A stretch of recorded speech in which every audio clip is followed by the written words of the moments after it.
कर्पूरगौरं करुणावतारं संसारसारम्। ओम शिवाय, जय माता दी। पुनः स्वागत है आप सभी का। बहुत प्यारे से कन्या राशि के जातक चर्चा कर लेते हैं, विषय ले लेते हैं। सितंबर का महीना हमारे प्यारे प्यारे कन्या राशि के जातकों के लिए कैसा जाने वाला है, बेस समझ लीजिए। अब कन्या राशि के वह जातक जिनकी कंप्लेंट जो है लगातार जो है वो बढ़ती ही जा रही है, कोई भी घटना काम ही नहीं आ रही है, अविश्वास की जो है वह ऊर्जा बैठी हुई है, विश्वास ही नहीं कर पा रहे हैं हम किसी पे। कुछ तो अच्छा हो, कुछ तो कहीं पे कुछ छोटा सा दीपक तो जले, केवल अंधकार ही जो है उसी में जो है ट्रैवल हमारा जो है जारी है और हमारे को कहीं से कोई भी उम्मीद की किरण नज़र नहीं आ रही है। प्रार्थना रहेगी सितंबर का महीना जो है इसको दो भागों में समझ लीजिए, 1 से लेकर 15 तारीख, फिर 15 से 30 या 16 से फिर 30, दो भाग हो गए। समान मात्रा में हमने दो भाग कर दिए। अब जिनकी कंप्लेंटें बनी हुई है कि जो किस्मत होती है ना वह हमारी नहीं है, अगर है तो वो कहीं दूर बंद पड़ी हुई है, एक जगह है वहाँ बंद पड़ी हुई है और वो इस जन्म में तो मिलने वाली नहीं है। तो समझ लीजिए कि एक जो पहला भाग है महीने का 15 तारीख तक का, उसमें वो चाबी जो है ना वो जहाँ ताले में बंद पड़ी है वो चाबी मिलने वाली है और 17-18 तक वह जो है वो भंडारण जो है वो खुल जाएगा और वह खुलते ही आपकी जो मूल प्रगति जो बहुत लंबे समय से रुकी हुई है वह आगे बढ़ने लग जाएगी। ये चीज़ होने वाली है, लेकिन इसके साथ में आपको अपने लगन का और डिविजन चार्ट्स का भी ज्ञान होना चाहिए। सटीकता तभी निकल के आएगी, ये मात्र ट्रांजिशन पे हम चर्चा कर रहे हैं। अब मूल समझना है हमारे को, तो मूल हमारे को समझना है हम बुध वाले हैं। कन्या वाले हो गए ना, तो हम क्या समझेंगे कि हमारे को बुध को हमारे को अच्छा रखना है, क्योंकि हम बुध ग्रह वाले हैं। हमारा एक ही साधने से सारी चीज़ें हमारी ठीक हो जाएंगी। अब बुध को समझ लेते हैं। बुध जो है सिंह राशि में बैठे बैठे ही 3 तारीख को 3 सितंबर को अस्त प्रभाव में आ जाएंगे। सूर्य भी साथ में बैठे हुए हैं, द्वादश भाव है उसमें बैठे हुए हैं। और फिर आ जाएंगे लगन में, अस्त प्रभाव के साथ साथ लगन में आ जाएंगे, यानी कि 6 नंबर राशि में आ जाएंगे 15 सितंबर को। 17 को सूर्य आ जाएंगे, सूर्य बुध की युति बन जाएगी। तो इस महीने का मूल समझ लीजिए, आपके पास हर प्रकार की सामर्थ्य ईश्वर की कृपा से होने वाली है। थोड़ा सा आपका ट्रैवल बढ़ने वाला है बस। जैसे कि आपको पूर्व में जानकारी होगी कि भाई वो जो चाबी है मेरी अमुक शहर में है, मुझे वहाँ तक जाना पड़ेगा, परिश्रम करना पड़ेगा।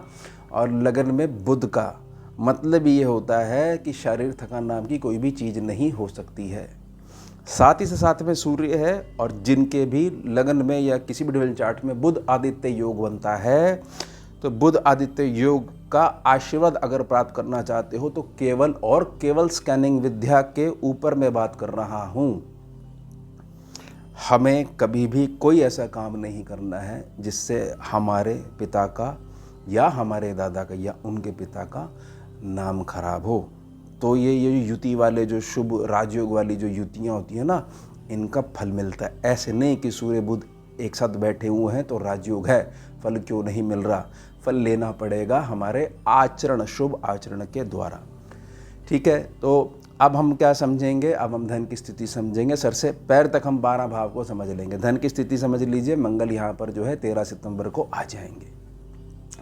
मंगल जैसे ही आ जाएंगे तो राहु की दृष्टि में भी आ जाएंगे और गुरु की दृष्टि में भी आ जाएंगे। कमाल की बात है कि गुरु और राहु भी एक दूसरे को देख रहे हैं, लेकिन राहु की चिंता हमारे को 28 नवंबर तक करने की इसलिए आवश्यकता नहीं है क्योंकि मीन राशि में बैठे हुए शनि जो है 28 नवंबर तक पैनी दृष्टि कुंभ राशि के ऊपर बनाकर उन्होंने रखी हुई है। तो घर, अपने घर का भी ठीक रखा हुआ और राहु को भी जो है पूरा रिपोर्ट लेते रहते हैं। लेकिन इसका मतलब यह नहीं है कि राहु जो है उसने जो है वचन दे दिया है कि मैं कल को कोई बदमाशी नहीं करूँगा, सावधानी हटी और दुर्घटना घटी। तो यहाँ हमारे को क्या चीज़ समझनी है, सितंबर में हमारे को क्या सावधानी रखनी है कि मंगल और गुरु की दृष्टि का जैसा प्रभाव होगा तो उसमें हमारे को प्रॉपर्टी के संबंध में लाभ होता है। अब ये कुटुंब का सेक्शन है तो हमारे को ध्यान बना के रखना है, अंधा भरोसा कुटुंब के सदस्यों पे बिल्कुल नहीं करना है। कुछ गड़बड़ी हो सकती है जिसका 20 सितंबर में डल सकता है। और निजी प्रार्थना रहेगी, अपने नाम पे किसी भी प्रकार का लेखा जोखा लिखाई पढ़ाई मत करिएगा। प्रॉपर्टी के संबंध में केवल आपकी धर्म पत्नी और आपके यहाँ का जो स्त्री पक्ष है वह करिएगा। और उसके साथ में मंगल जो है वह 2 या 2 से अधिक मार्गों से भी धन लाने की ताकत रखते हैं, और ताकत रखते हैं और जोड़ भी देंगे, क्योंकि जुड़ाव वाले सेक्शन के ऊपर हम बात कर रहे हैं। कुछ यात्राओं के दौर को समझ लेते हैं। यात्राएं के दौर भी होने वाला है। कुटुंब के संबंध में बहुत सारी चीज़ों के लिए फैमिली की बैठक भी होने वाली है। लेकिन आप इस बात को ऐसे समझिएगा कि मंगल की जो प्रकृति है उसमें कभी भी संकल्प की कमी नहीं हो सकती, यानी अब आपको निराशा छू नहीं पाएगी। और जहाँ जहाँ यात्रा करोगे वहाँ पर धन के संबंध में एक अच्छी और पॉजिटिव न्यूज़ सुनने को ही मिलेगी। सुखों के ऊपर बात कर लेते हैं। सम्मुख बैठे में बृहस्पति, तो सुखों में किसी भी प्रकार की कोई कमी नहीं होने वाली है। वृद्धि जो है वह होगी, लेकिन ठीक ठीक प्रकार से, ठीक ठीक स्पीड से होगी। अननेसेसरी जो तेज़ी होती है वह राहु का माया जाल होता है, वो बड़ी तेज़ी से गायब हो जाता है, जैसे बिजली कड़की। ऐसा लगा दिन हो गया, लेकिन कितनी देर हुआ, कुछ क्षणों का हुआ, और पुनः वही स्टेज आ जाती है जो एक्चुअल में होती है। और जब सूरज आता है तो फिर वो जो है एक लंबे दौर तक होता है। बाकी तो प्रकृति का नियम है धूप छाँव का या दिन रात का। तो ये बात समझ लीजिएगा, जल्दबाजी हमारे को इस महीने में करनी ही नहीं है। स्वतः ही चीज़ें होनी है। जो मैं निजी प्रार्थना कर रहा हूँ वैसी वैसी भावना को समझने का प्रयास करिएगा। अब हमारी प्लानिंग को समझ लेते हैं, कर्जा बीमारी को समझ लेते हैं, पंचम भाव को, छठम भाव को, षष्ठम भाव को समझ लेते हैं। शनि इनके स्वामी हैं। शनि सप्तम भाव में बैठे हुए हैं। शनि सप्तम भाव में वक्री चाल में बैठे हुए हैं। तो कुछ आपको अगर उदर के संबंध में, पेट के संबंध में कुछ तकलीफ़ें अगर अभी भी बनी हुई हैं, मेरी निजी प्रार्थना रहेगी कुछ समय के लिए सूर्य अस्त के पश्चात भोजन करना बिल्कुल बंद कर दीजिए। इससे जो राहु थोड़े से बिगड़े हुए हैं, आपके शरीर में जो राहु का पॉइंट है वह ठीक हो जाएगा। निजी प्रार्थना बहुत अच्छे समझिएगा।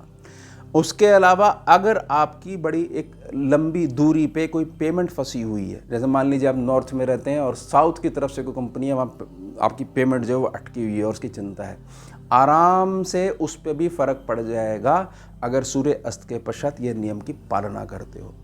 और रही बात आने वाला समय, सितंबर को ध्यान में रखकर क्या इसकी गणना निकल के आती है। गणना निकल के ये आती है कि हो सकता है, जैसे प्रॉपर्टी के लिए मैंने चीज़ बोली, तो कुछ चीज़ें सेल भी हो सकती हैं, लेकिन उसके पश्चात हमारे को उससे भी बड़ी जगह पे जाने का जो है मौका ईश्वर जो है वो देने वाले हैं। तो यह चीज़ ऐसे समझिएगा कि कुछ चीज़ छोड़ेंगे तभी ही कोई चीज़ नहीं आएगी, वह भावना साथ में लेके चलिएगा। तो जैसी चेतना का स्तर होगा वैसे वैसे कृत्य में हमारे को पॉजिटिविटी, या जैसा चेतना का स्तर है वो चीज़ नज़र आने लग जाएगी। अब इसके हिसाब से समझ लीजिए कि लॉन्गेविटी की बात कर लेते हैं। तो ऐसे ही समझ लीजिएगा कि सम्मुख जो है मंगल जो है आ गए हैं, तुला राशि में आ गए हैं। निजी प्रार्थना रहेगी कि कुछ भी ऐसी बात होती है कि जिसमें ऐसा लगता है कि क्विक एक्शन लेना ही पड़ेगा, वहाँ थोड़ा सा ठहरिएगा, क्योंकि यह अष्टम भाव है, ये थोड़ा सा डिस्टर्ब कर सकता है, जल्दबाजी करवा सकता है। लेकिन हमारे को क्या चीज़ समझनी है कि हम बुध वाले हैं, हमारा काम जल्दबाजी का नहीं है। हमारा काम क्या है, बुध वालों का क्या काम होता है कि हमारे को ऊर्जा से मतलब है। हमारे को ना नेगेटिव देखनी ना पॉजिटिव देखनी है। हम उसको महा पॉजिटिव बना देंगे, पॉजिटिव मिलेगी, नेगेटिव मिलेगी तो उसको पहले पॉजिटिव बनाएंगे, फिर पॉजिटिव को महा पॉजिटिव बना देंगे। हमारे को हमारे इस गुण पे काम करना है। और थोड़ा सा वाहन इत्यादि चलाते समय कुछ ध्यान बना के रखिएगा। भाग्य की बात कर लेते हैं। भाग्य के स्वामी शुक्र जो है, वृषभ राशि है आपके भाग्य स्थान पर। शुक्र भी 12 बजे के पश्चात 15 सितंबर को जो है आगे मूव करके सिंह राशि में आ जाएंगे। और बुध सुबह निकल जाएंगे, तो शुक्र बुध की कोई भी युति नहीं हो पाएगी। 3 ग्रहों की युति होगी। सूर्य की होगी, 2 दिन रहेंगे। केतु वहाँ पहले से बैठे हुए, शुक्र भी आ गए। शुक्र और केतु के संदर्भ में केवल एक ही प्रार्थना करना चाहता हूँ कि व्यर्थ का स्त्री पुरुष आकर्षण कुछ परेशान कर सकता है, थोड़ा सा बचिएगा। और बहुत लंबे समय से अगर स्वास्थ्य के संबंध में ऐसा है कि देखिए हमने बैग भर रखे हैं दवाइयों से, आप आइए देखिए, लोगों के घर में सामान होता, हमारे घर में जो है शेल्फ है उसमें दवाइयाँ रखी हुई हैं। मतलब स्थिति इतनी ख़राब है और वह बढ़ने भी लग गई जैसे ही गोचर प्रभावित हुआ, डेट जो बताई जा रही है। स्कैनिंग विद्या का छोटा सा मैं आपको सूत्र समझाने का प्रयास कर रहा हूँ। याद रखिएगा, किसी भी रूप में कर्म जब बिगड़ेगा तो ही धन वाली ऊर्जा प्रभावित होती है। कर्म संतुलित है, पुण्य बहुत अधिक बने हुए हैं, ग्रह का गोचर परेशान नहीं कर सकता है। अब आप जहाँ भी शहर में हो वहाँ ढूंढिए मेडिकल स्टोर जहाँ दवाइयाँ मिलती हैं और अगर बहुत सारे लोग रखते हैं, उन्होंने गौ माता के लिए दान पात्र रखा हुआ है, जो आपकी श्रद्धा है उस गुल्लक में डाल के आ जाइए। दवाइयाँ नहीं खरीदनी है, केवल डाल के आ जाइए। तुरंत प्रभाव से जहाँ से ये कर्म आपको दिक्कत दे रहा है, समझ में नहीं आ रहा कि स्वास्थ्य का क्या करें, सेहत ठीक होगी तो कुछ आगे विचार करेंगे, तुरंत प्रभाव से ये चीज़ शांत होने लग जाएगी। ठीक है, तो भाग्य के संबंध में शुक्र की स्थिति जो है वह केवल जो है व्यर्थ का स्त्री पुरुष आकर्षण है, उससे हम थोड़ा सा बच के चलते हैं तो भाग्य में इम्प्रूवमेंट है ही, बल्कि आपका नाम जो है वह भी फैल सकता है, क्योंकि केतु कुछ ही दिनों में सरेंडर कर देंगे।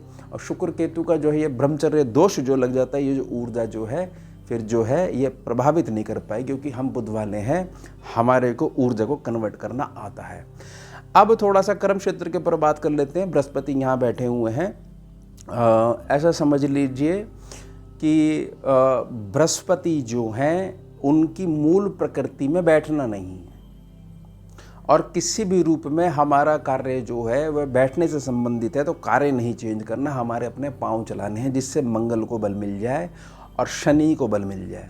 जैसे ही ये होने लग जाएगा, जैसे तलवों पे जोर पड़ा ना, तो शनि को बल मिलने लग जाता है, और फिर केतु बिगड़े हुए होते हैं उनको वो ठीक कर देते हैं। और जो ये गर्माहट पैदा हो जाती है चलने से, व्यायाम करने से, तो मंगल एक्टिव हो जाते हैं। तो इसका मतलब क्या चीज़ होता है कि गुरु को सपोर्ट दे देते हैं फिर ये। तो इसका मतलब क्या चीज़ है, हमारे को थोड़ा सा शारीरिक व्यायाम इत्यादि जो है उस पर ध्यान देना है, थोड़ा सा बहुत सारे टॉपिक्स जो हैं उनको ये इसमें भी छोड़ना है कि ईश्वर ने हमारे को पैदा करा है, वह सब चीज़ देख लेंगे। हमारा एक अटल और अटूट विश्वास है। बहुत सारी चीज़ों को बहुत ज़्यादा स्वयं से ही सॉल्व करने की कोशिश मत करिएगा, कुछ टालिएगा। अगले दिन प्रातः समय जब समर्पण करके रात्रि में बैठोगे, बहुत सारे नए मार्ग खुलेंगे। यानी मैं कहना क्या चाह रहा हूँ, कर्म क्षेत्र में बहुत बड़ी उपलब्धियाँ भी देखने को मिल सकती हैं। और याद रखिएगा, ये 8 साल तक अतिचारी हैं। अतिचारी बृहस्पति जो है जहाँ बैठते हैं वहाँ पर भार उतना नहीं डाल पाते जितना सामान्य चाल में डाल पाते हैं। शुक्र जो है, लाभ स्थान की बात कर लेते हैं, खर्चों के ऊपर बात कर लेते हैं। शुक्र जो है ठीक है, लाभ में बैठे हुए हैं, कर्क राशि में बैठे हुए हैं 15 तारीख तक, बहुत सुंदर चीज़ है। उसके पश्चात ये आगे जाएंगे। ध्यान बना के रखिएगा, हमारा जो घर होता है ना, उसकी नींव क्या है? उसकी नींव है हमारे घर की जो है स्त्री पक्ष। तो शुक्र केतु का जो मेल जो है द्वादश भाव में कहीं ना कहीं ऐसे डिफरेंसेस मानसिक आधार पर पैदा कर देता है कि घर की स्त्री को ऐसा लगता है कि मेरी कहीं ना कहीं जो उपेक्षा करी जा रही है, समझे? और वह डिस्टर्ब तो आपकी लक्ष्मी डिस्टर्ब ही डिस्टर्ब। ध्यान बना के रखिएगा। तो यह चीज़ अगर है तो उन्हें पूर्ण समय दीजिएगा। इन आदतों से, डेली एक्टिविटीज से ही गोचर को या आपकी लगन कुंडली को या ग्रहों को बल मिलता है। ज़्यादा जानकारी लेने से बल नहीं मिलता है कि हमें बहुत सारी जो है रटी पड़ी हैं चीज़ें, इससे ये होता है, यहाँ बैठने से ये होता है। करने से, समझने से और प्रेम की अधिकता से ही कार्य बनते हैं। और ध्यान बना के रखिएगा, कुछ उनको स्वास्थ्य के संबंध में कुछ चीज़ें जो हैं विपरीत देखने को मिल सकती हैं।